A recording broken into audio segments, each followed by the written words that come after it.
Poslední zářijový víkend se ve Vrchlabí uskutečnilo mistrovství České republiky v 3D lukostřelbě, konané pod hlavičkou Asociace České 3D lukostřelby. Co je lukostřelba, to ví asi každý, ale proč 3D, to nám objasní ředitel závodu a předseda pořádajícího klubu Arny Valteřice, pan Petr Maralík. 3D lukostřelba je sport, ve kterém se lidé lukostřelci pohybují po lese a střílejí z luku, různých luků na zvířátka, které jsou z polyuretanu. A to 3D znamená, že je tam ten věm toho zvířátka, že vypadá, jako by bylo skutečné. Je to čistě sport, živá zvířátka nezabíjíme.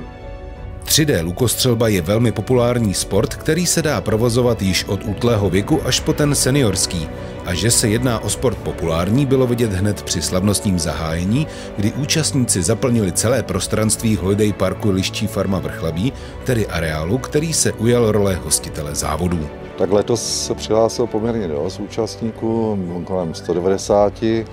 Přihlášených bylo ještě více, ale postupně byli nějací nemocní a tak. A co je velice hezké, toto mistrovství je mezinárodní a přijelo zhruba 20 střelců z Polské republiky. A jsou tady velice vítaní a střílejí velice dobře. Lukostřelba je ušlechtilou a tradiční zábavou a proto nebylo divu, že se oficiálního zahájení chopil samotný Otto Nepomuk, hrabě Harrach, kterého věrně stvárnil otec jednoho z lukostřelců a kterého doprovodil jelenický spolek paní a dívek. Po poučném a vtipném proslovu začalo troubením polnice dvoudenní zápolení. Do přilehlých lesů a luk se rozešli závodníci rozděleni do skupin podle druhu používaných luků, pohlaví a věku. Luku je velké množství kategorií, že to by třeba kladkový luk, anebo to může být luk, který je prost jakýchkoliv mířidel, jako naše třeba dlouhé luky, nebo luky, které se používají na koních, nebo historické luky, tak ty nemají žádné pomocné zařízení a je to jenom na té instinktivní střelbě. Snahou 3D lukostřelců je zasáhnout v ideálním případě vitální zónu zvěře a podle toho je nastaveno i soutěžní bodování.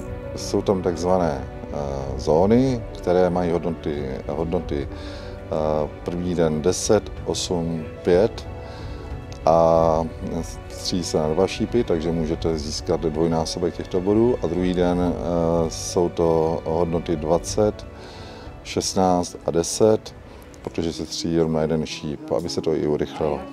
V závěru prvního soutěžního dne došlo k vyhlášení výsledku Českého poháru a Grand Prix, na které navázal hudební vložkou písničkář Jaromír Lojza z Brandýsa, sám aktivní lukostřelec, a vyprovodil soutěžící do druhého, tedy závěrečného dne klání, kde se rozhodlo o tom, kdo se v kterých kategoriích stane mistry České republiky.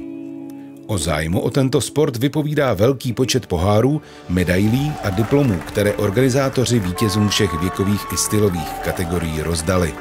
Chtěl bych poděkovat všem, kteří jednak přijeli účastníkům mistrovství, jednak bych chtěl poděkovat všem našim podporovatelům, to, že se sejdou lidi a dělají stejnou věc a s velkým zápalem.